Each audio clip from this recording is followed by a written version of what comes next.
During my first pregnancy, my baby daddy beat the fuck out of me. A time that no first time mother should have to go through.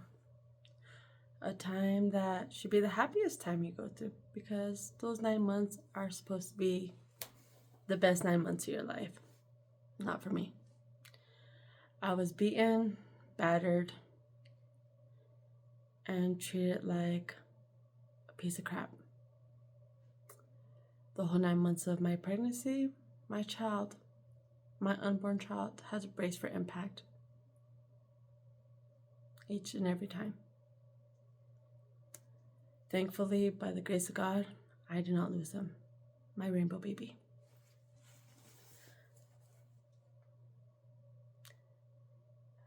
My narcissistic mother, that's an alcoholic and a drug addict, decided to pick a fight with me the day before I was supposed to go into labor. Instead, turns out that I was going to be in labor for 6 full days. I had no mother, no sisters at all. Sisters that I have been at all of the pregnancies and stayed with them until the very moment my nieces or nephews popped out.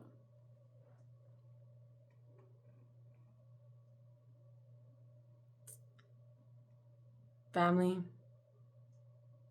I had none. I was in it all by myself. I had an emergency C-section after 6 days of labor. And that was the worst thing I could have went through.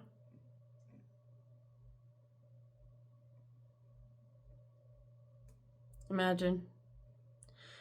It's your first pregnancy. You think family's gonna be there.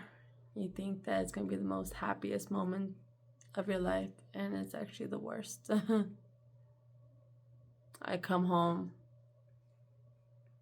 and nobody to tend to me, nobody to love me, nobody to care for me. Just me and my baby. C-sections are not easy. They're painful. They're hard on the body. And especially after having a baby, your hormones are all over the place. And some women deal with PPD, and I did. For a very long time, up until my son was about 9 months, I had a hard time getting up to get him his bottles, to change him, to bathe him, because it would take me about 5 to 10 minutes to get out of bed.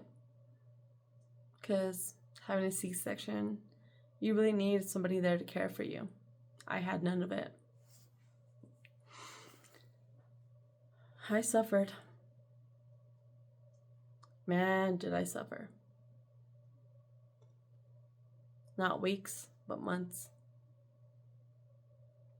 I had a son that was the biggest crybaby I've ever encountered in my life, including my nieces and nephews that I had prior. And what was to blame was that I was in that toxic relationship, being beat every day. It took a toll on my son, and I seen it,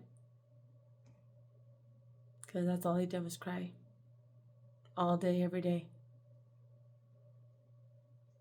Talk about times that I felt like I wanted to throw him across the room. Oh my gosh, there was plenty of that. But I never did. I had the strength to just walk away and cry my tears and come back and take care of my baby boy. I literally had nobody. I couldn't shower.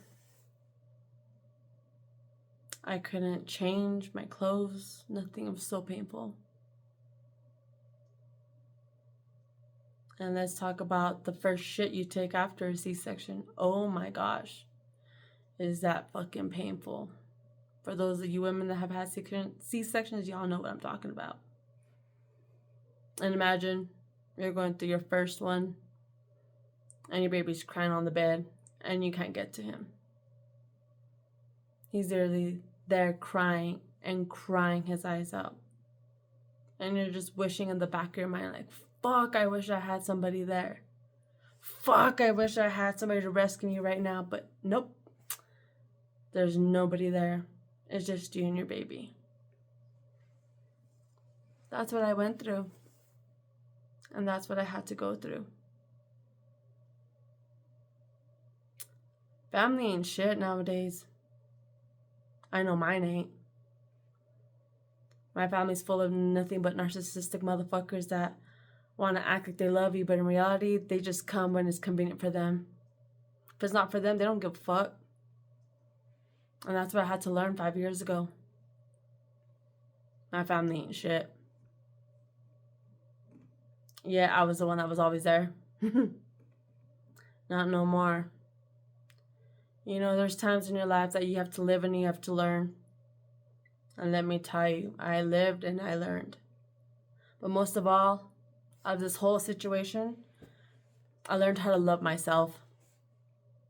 Because for not loving myself, I allowed myself to be in a toxic relationship where I was being beaten day after day for 9 months of my pregnancy. And that's when my child came out the biggest crybaby ever in the world. He could have won the world Guinness records for the biggest crybaby, honestly. Because I didn't love myself, I let my fucking family hurt me the way that I allowed them to.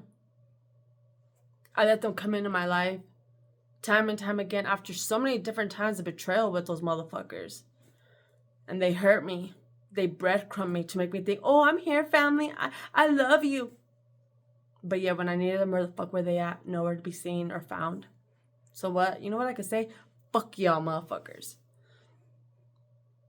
The only one that was there for me was God, Jesus Christ. He's the only one that didn't leave me in my most trying times. He literally carried me. And for him, I'm so thankful. And you know what? Because I had him in my life, I found love. Not for him, but for me too. I found out that when you love yourself, you would never allow people to come and do the things that they do to you. To hurt you the way that they hurt you. And get away with it. Yeah, of course you accept them for how they are. But you let that shit go. For me, it took me a while. Because I think about those times and I'm like, man, I wouldn't wish that on my worst enemy. I wouldn't even wish that on my grimy ass piece of shit family for that matter. But you know what? At the same time, I'm thankful.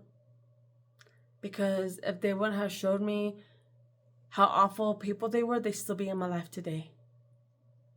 And I wouldn't love myself as much as I love myself today. So, with everything I just told you, just know to take from this video is love yourself. Because at the end of the day, you only have yourself and God. That's it. You know, we came to this world alone. We're going to die alone. And all we can do is make the best moments in our life while we're alive. And better to share those moments with people that actually genuinely love and care about you. And, like, that's all we can do. So, I hope you got something good on my message for today. And I'll be sharing a lot more videos because let me tell you something. I've been through some shit. And I'm continuing my journey of healing. And I love to take you guys on it with me. So, you know, leave some comments down below. And stay tuned for the next video. And God bless you.